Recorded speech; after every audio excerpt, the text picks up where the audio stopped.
ఖ్యాతి గడించిన Salar Jung museum Hyderabad నగరం యొక్క సంపన్నమైన అద్భుతమైన చరిత్రని ప్రతిబింబిస్తుంది. దేశంలోని 3 ప్రఖ్యాత జాతీయ మ్యూజియంలలో ఒకటైన ఈ మ్యూజియం జాతీయ ప్రాముఖ్యత కలిగినది కూడా.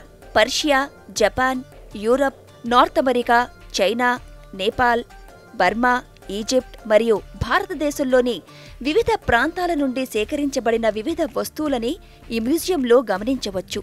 దీన్ని ఆకర్షణీయమైన అద్భుతమైన సేకరణలైన కార్పెట్లు, ఫర్నిచర్, శిల్పాలు, చిత్రలేఖనాలు, లిఖిత పత్రాలు, పింగాణి వస్తువులు, వస్త్రాలు, గడియారాలు మరియు లోహపు వస్తువులు ఎన్నో ఈ మ్యూజియంలో గమనించవచ్చు. ఈ వస్తువులన్నీ సాలార్జంగ్ కుటుంబానికి సంబంధించి వారి తరతరాలకు చేరినవి. ఈ మ్యూజియం 78 గదులలో 2000 వస్తువులున్న 3 అంతస్తుల భవనం. క్రీస్తు శకం 1వ శతాబ్దానికి చెందిన సాలార్జంగ్ 3గా పిలువబడే నవాబ్ మీర్ యూసుఫ్ అలీ ఖాన్ దాదాపు 30 ఏళ్ల సమయం ఇటువంటి ఖజానాలను సేకరించేందుకు సంపదలో ఎక్కువ భాగాన్ని వినియోగించారు. ప్రస్తుతం ఆ సేకరణలో మిగిలిన వస్తువులు సగం మాత్రమే కనిపిస్తున్నాయి.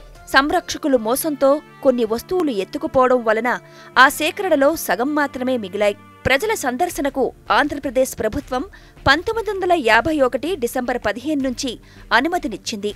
ఉదయం 10 గంటల నుండి సాయంత్రం 5 గంటల వరకు వారంలో శుక్రవారం తప్ప అన్ని రోజులు సందర్శనార్థం తెరిచి ఉంచుతారు. విద్యార్థులు విజ్ఞానం కోసం, మిగిలిన వారు వినోదం కోసం దీన్ని సందర్శించవలసిందే.